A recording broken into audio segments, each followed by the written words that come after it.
Hey, sorry the last video got cut off, but yeah, because my SD card ran out of space. But they got the gist of it. All we did was screwed in the last of those outer ones, so that's good. That one didn't really need much more explanation. Luckily that was the end of the video.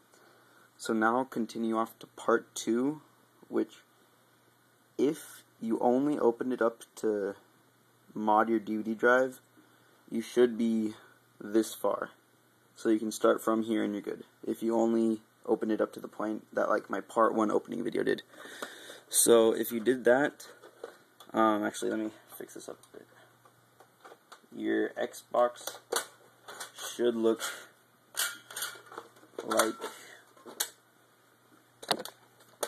this. Without the DVD drive, whatever. So then now you put in your DVD drive,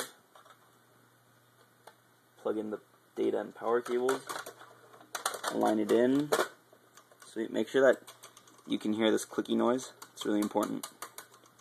Alright. And then now I'm gonna put on this faceplate, the one that has like the metal sheety on it. Just gonna stick that on. Be careful. Ah, shoot.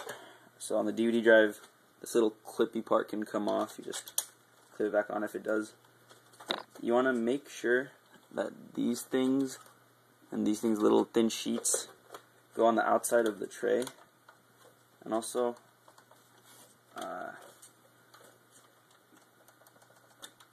make sure that your DVD drive can like make a clicky noise really easily.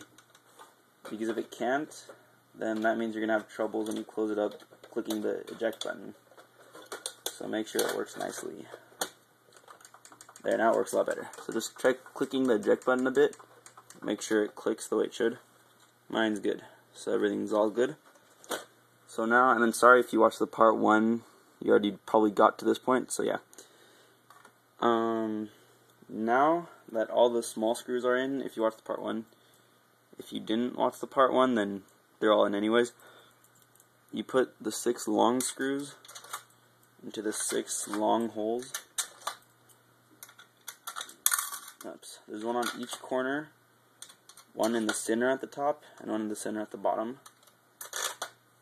Okay, so now you can use a screwdriver. I'm going to use my drill again, because these ones don't really matter to me. If you want to use a drill,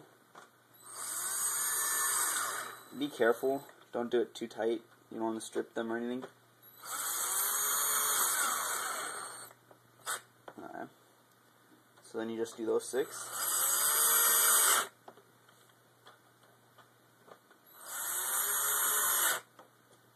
Okay.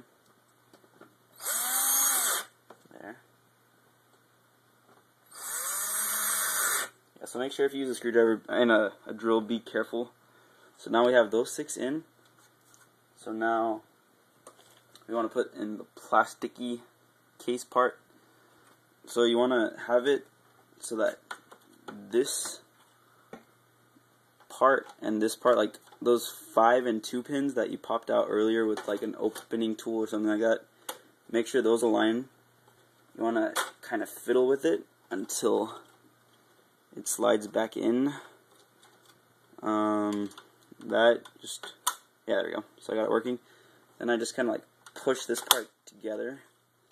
Push that together. Make sure that they're tight. Yeah, so they clipped in. Oops, this cable got caught. Work with a clean environment. I didn't really clean this up or whatever. Now, those 4 clips from the front, just make sure that they all close. Cool, mine closed. They're all done. So then now we just need the 2 gray thingamajigs that go on the top and the bottom.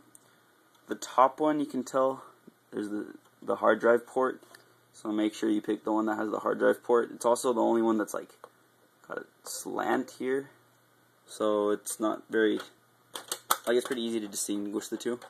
Just pop it on, hit it around a couple times, make sure it's in. Now the bottom one, same thing. Remember, you want to line the 6 little clips into those 6 holes just like you did for the top one. Stick them in, hit it around a bit, make sure it's in. Then now, last step is the faceplate.